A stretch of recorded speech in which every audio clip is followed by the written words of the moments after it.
नमस्कार दोस्तों, स्वागत है आपका डॉक्टर संजय वेब के यूट्यूब चैनल में। दोस्तों आज मैं doctor Sanjay Sinha, technical analyst working on new wave since last 27 years. क्या bank Nifty and fin Nifty में वेब काउंटिंग राइज को केयरफुली एवेल्युएट करने की आवश्यकता है? क्या यह राइज आपके इन्वेस्टमेंट एंड ट्रेडिंग के रिटर्न को प्रॉफिट मेकिंग कर सकती है?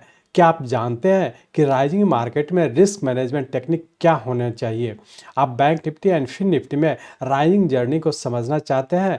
क्या आप इस राइजिंग पैटर्न में ट्रेलिंग लोअर स्टार्टिंग लेवल या ट्रेलिंग स्टॉप लॉस के कंसेप्ट पर और क्लियरिटी सर्च कर रहे हैं? हमारे एक्सक्लूसिव यूट्यूब वीडियो के माध्यम से Bank Nifty and fin Nifty trading and investment की दुनिया में एक इंटरेस्टिंग जर्नी पर हमसे जुड़े। न्यू एनालिसिस के फैसिनेटिंग प्रिंसिपल्स को जाने, जहां ये राइजिंग ट्रेंड आपके प्रॉफिट्स का गेटवे बन सकते हैं। मार्केट डिप्स का फायदा उठाना, एंट्री एंड एग्जिट पॉइंट्स की पहचान करना और स्ट्रैटेजिक डिसीजन मेकिंग के लिए न्यू एनालिसिस की अनलिमिटेड पोटेंशियल का उपयोग करना सीखें।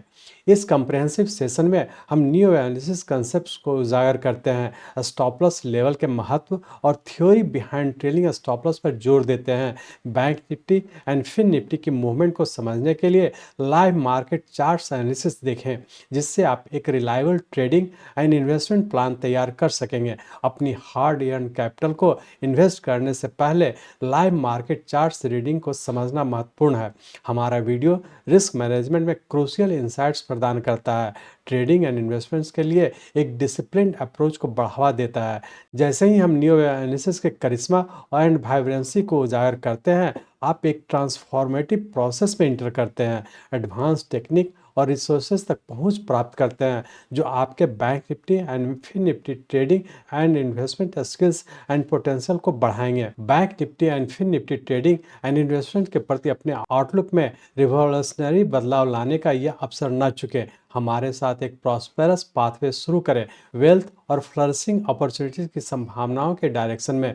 इन सभी चीज़ों को समझने के लिए चलिए हम लोग चलते हैं Bank Nifty and fin Nifty के रियल टाइम चार्ट पर। ये बैंक निफ्टी का हम लोग का डेली चार्ट है और ये हम लोग का फिन निफ्टी का डेली चार्ट है। तो दोनों को हम लोग एक एक का रिव्यू करेंगे और साथ में आगे की ओर कंटिन्यू रखेंगे। तो यहाँ पे हम लोग देख रहे हैं कि बैंक निफ्टी में हम लोग का यहाँ पे एक राइजिंग ट्रेंड कंप्लीट करके एक करेक्टिव फॉल, जिसके तहत डब्ल्यू एक्स और वाई के पैटर्न में इस पॉइंट पे कंप्लीट करके और फिर से ऊपर कंटिन्यू कर चुका है। अब यहाँ पे हम लोग देखेंगे कि यहाँ पे हम लोग का छोटे टाइम फ्रेम कहीं भी पैटर्न कंफर्म नहीं किया था, लेकिन बड़े टाइम फ्रेम में हमारा यहाँ पैटर्न कंफर्म करके फिर से ऊपर की ओर कंटिन्यू कर चुका है। अकॉर्डिंगली उस हिसाब से हम लोग देखेंगे कि फिन निफ्टी में भी हम लोग का यहाँ पे एक इम्पल्स वेव कंप्लीट करने का, जो कि 3 वेव में था, और उसका करेक्टिव फॉल के तहत यहाँ पे डब्ल्यू एक्स और वाई के पैटर्न में इस पॉइंट पे कंप्लीट करके और पुनः हम लोग ऊपर की ओर कंटिन्यू कर चुके। और बैंक निफ्टी के जैसा ही आप यहाँ पे भी देखेंगे कि छोटे टाइम फ्रेम में पैटर्न कंफर्म नहीं किया था, लेकिन बड़े टाइम फ्रेम में यहाँ पे पैटर्न कंफर्म करके और पुनः ऊपर की ओर कंटिन्यू कर चुका है। अब हम लोग ये देखने की कोशिश करेंगे कि बैंक निफ्टी और फिन निफ्टी दोनों में ही हम लोग का जो ऊपर की ओर राइजिंग ट्रेंड कंटिन्यू किया, इसका सबऑर्डिनेट वेव किस पैटर्न में है। तो इसको एनालाइज करने के लिए जहाँ पे हम लोग का करेक्टिव फॉल वाई और फिन निफ्टी में भी वाई, यहाँ पे हम लोग का कंप्लीट करने का जो ऊपर की ओर मूवमेंट हुआ, तो इसका सबऑर्डिनेट वेव किस पैटर्न में है। तो इसको एनालाइज करने के लिए हम लोग बैंक निफ्टी और फिन निफ्टी दोनों ही डेली चार्ट को कन्वर्ट करते हैं आवरली चार्ट में। ये बैंक निफ्टी का हम लोग का आवरली चार्ट है और इस आवरली चार्ट में हम लोग देख रहे हैं कि यहाँ से हम लोग का वाई वेव कंप्लीट करके, जो कि करेक्टिव फॉर्म का डब्ल्यू एक्स और वाई का पैटर्न कंप्लीट करने का पुनः हम लोग यहाँ से ऊपर की ओर कंटिन्यू किए थे, लेकिन छोटे टाइम फ्रेम में हम लोग का पैटर्न कंफर्म नहीं किया था। और बड़े टाइम फ्रेम में हमारा ये 1, 2 और थर्ड वेव के फॉर्म में जब ऊपर की ओर कंटिन्यू किया था, तब यहाँ पे हम लोग का पैटर्न कंफर्म किया था और फिर से ऊपर की ओर कंटिन्यू कर चुका था। अब हम लोग यहाँ पे देखेंगे कि यहाँ से जो ऊपर की ओर राइज हुआ, इसको एनालाइज करने से पहले पुनः हम लोग पहले फिन निफ्टी के चार्ट को भी देख लेते हैं। यहाँ पे हम फिन निफ्टी के भी हवाली चार्ट में आ चुके हैं। इस हवाली चार्ट में भी देख रहे हैं कि यहाँ पे हम लोग का वाई वेव पैटर्न करके, जो कि करेक्टिव पैटर्न का हम लोग का डब्ल्यू एक्स वाई का लास्ट पॉइंट था और यही हम लोग का राइजिंग ट्रेंड का 0 पॉइंट है। और यहाँ से जब ऊपर की ओर कंटिन्यू किया, तो इसके तहत हम लोग का ये 1, 2 और थर्ड वेव के फॉर्म में यहाँ पे पूरा करके फिर से फोर्थ और फिफ्थ वेव में कंटिन्यू कर चुके हैं। तो अब हम लोग ये देखेंगे कि चूंकि बैंक निफ्टी और फिन निफ्टी दोनों का मूवमेंट एक जैसा हुआ और दोनों को हम लोग अब सिर्फ यहाँ से एनालाइज करने का कोशिश करेंगे। तो अब हम लोग पुनः बैंक निफ्टी और फिन निफ्टी का चार्ट पे चलते हैं, जिसमें कि दोनों में हम लोग का सेकंड वेव के बाद का जो डेवलपमेंट हुआ उसको हम लोग एनालाइज करेंगे। यहाँ पे हम लोग देख पा रहे हैं कि ये हम लोग का बैंक निफ्टी का चार्ट है और ये हम लोग का फिन निफ्टी का चार्ट है। अब दोनों ही चार्ट में हम लोग देख रहे हैं कि दोनों का सेकंड वेव यहाँ पे पूरा करके पुनः हम लोग थर्ड वेव के फॉर्म में ऊपर कंटिन्यू कर चुके हैं, और फिन निफ्टी में भी हम लोग का सेकंड वेव इस पॉइंट पे पूरा करके थर्ड वेव के फॉर्म में ऊपर कंटिन्यू कर चुके हैं। अब हम लोग यहाँ पे सिर्फ ये चीज़ ध्यान रखेंगे कि चूंकि जब हम लोग का सेकंड वेव के बाद जब थर्ड वेव का फॉर्मेशन हो रहा था, तो इसके तहत हम लोग देख रहे हैं कि यहाँ पे हम लोग का 3 ट्रेंड लाइन है। ये फर्स्ट 02 ट्रेंड लाइन ये वाला है, उसका फिर से इससे छोटे टाइम फ्रेम का हमारा एक सेकंड 02 ट्रेंड लाइन ये है। और तो अकॉर्डिंगली जिस तरीके से यहाँ पे हम लोग का 1 2 और 1 2 इसी तरीके से हम लोग का यहाँ पे थर्ड फोर्थ फिफ्थ वेव बनने का पुनः हम लोग फिर से फोर्थ वेव के फॉर्म में, मतलब छोटे टाइम फ्रेम का जो हम लोग का 1 2 बना है उसी टाइम फ्रेम का हम लोग का यहाँ पे थर्ड फोर्थ बनते हुए फिफ्थ वेव के फॉर्म में ऊपर कंटिन्यू करेगा।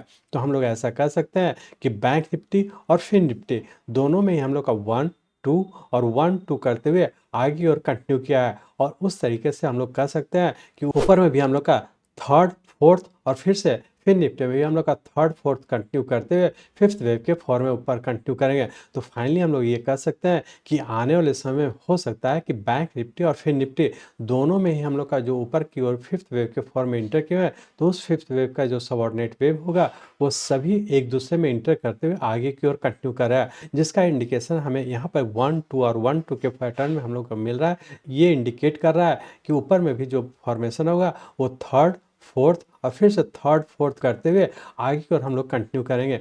तो हम लोग ऐसा कर सकते हैं कि आने वाले समय जो फिफ्थ वेव के फॉर्म में बैंक निफ्टी और फिन निफ्टी जो ऊपर की ओर कंटिन्यू किया है, इसका सबऑर्डिनेट वेव हर वेव अपने आप में इंटर करते हुए आगे की ओर कंटिन्यू करेगा। अब हम लोग ये देखने की कोशिश करेंगे कि पूरे वीक में क्या होने की संभावना है। तो हम लोग ऐसा कर सकते हैं कि पूरे वीक ले रेंज बाउंड के तहत नीचे 47,800 और ऊपर का 48,500 इसी रेंज बाउंड में ऊपर का रहने की संभावना। डिक्लाइन पे बाई करते हैं तो ऊपर के लेवल पर प्रॉफिट बुक करें, या फिर होल्ड करते हैं तो वीकली पॉइंट ऑफ व्यू से नीचे का स्टार्टिंग लेवल है 46,880 का, इस स्टार्टिंग लेवल को फॉलो करते हुए आगे की ओर कंटिन्यू रखेंगे। उसी तरीके से हम लोग फिर निफ्टी की बात करें तो फिर निफ्टी में पूरे वीकली की बात करें तो पूरे वीकली रेंज बाउंड के तहत नीचे 21,300 और 21,800 इसी रेंज बाउंड में रहने की संभावना। डिक्लाइन पे बाय करते हैं तो ऊपर के लेवल पर प्रॉफिट बुक करें, या फिर होल्ड करते हैं तो पूरे वीक ले हम लोग का नीचे का स्टार्टिंग लेवल है 20,900 का, इस स्टार्टिंग लेवल को फॉलो करते हैं वीकली पॉइंट ऑफ व्यू से डिक्लाइन पे बाय करके ऊपर की ओर कंटिन्यू रखेंगे। अब हम लोग ये देखने की कोशिश करेंगे कि मंडे और ट्यूसडे को क्या होने की संभावना है। तो उसके लिए हम लोग बैंक निफ्टी और फिन निफ्टी दोनों ही चार्ट को हम लोग 15 मिनट के चार्ट में कन्वर्ट करते हैं और देखते हैं कि आने वाले 2 दिनों में क्या होने की संभावना है। तब हम लोग चलते हैं 15 मिनट चार्ट्स पे। ये हम लोग का 15 मिनट का बैंक निफ्टी का चार्ट है और ये 15 मिनट का हम लोग का फिन निफ्टी का चार्ट है। अब यहाँ पे हम लोग देख रहे हैं कि यहाँ पे हम लोग का फोर्थ वेव कंप्लीट करने का फिफ्थ वेव के फॉर्म में ऊपर कंटिन्यू किया है, जिसके तहत ये हमारा 1 2 3 4 और 5 वेव कहीं ना कहीं पूरा करके और फिर से छोटे टाइम फ्रेम का करेक्शन पूरा करके फिर से ऊपर ही कंटिन्यू रहने की संभावना है।